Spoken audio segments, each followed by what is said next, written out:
Hi guys. Okay, so the lemon is in its jar.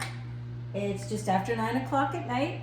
So we're gonna put it to sleep for the night, and in the morning it will be like up here.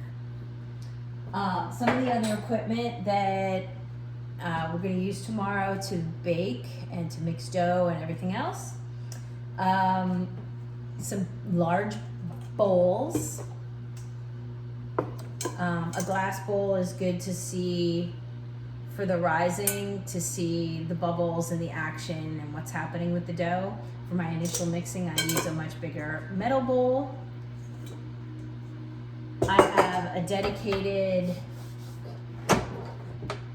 cutting board here. It's a very big wooden booze block that's just dedicated for bread making so that no other food or oils or fats get on this board. It's strictly for bread making.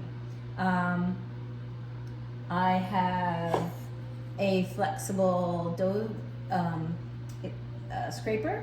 It helps get the dough out of the bowls gently onto the board so that you don't lose all the air that you've spent time getting into the loaves by letting it rise or proof. Bench scraper or dough scraper to help shape the loaves when you're on the board. These baskets you can have any shape, whatever. They're lined with linen. People don't always use those. They use other things. And I have clean, disposable shower caps to cover them, because just like any other dough that you would cover in plastic wrap and let rise, or cover with a dish towel, I like to use plastic wrap, or and in this case I like to use the shower caps because it attaches nicely around the sides of these baskets. I have a pizza peel because it's easier to get the dough out of the from the baskets into a very screaming hot Dutch oven for baking. So I also have my parchment paper here.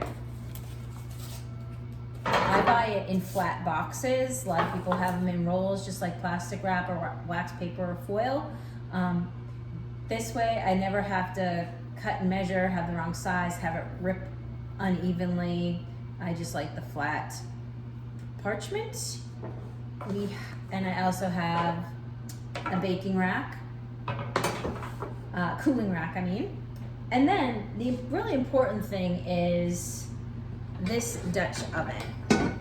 Okay, it's just a very inexpensive brand of cast iron. And normally people would make a stew in this side, and this is its cover. It does have it's not just a skillet, it does have this lip so that it forms a tight seal. So if you were making a stew or something and putting it in the oven, you could use this, and it usually goes this way. But when you make bread, it goes this way. We slide the dough when it's ready into the shallow side of the Dutch oven and cover it with the deep side, and then the dough rises up and domes up in that. If you don't have one of those, you don't feel like investing in it at this point until you know what you're doing or know you're going to stick with it, or don't have another use for it. If you didn't, a lot of people have Dutch ovens like the Le Creuset or other brands. This one's a little bit small. I just grabbed it, but you could use a bigger one. I have a bigger one that's more this size.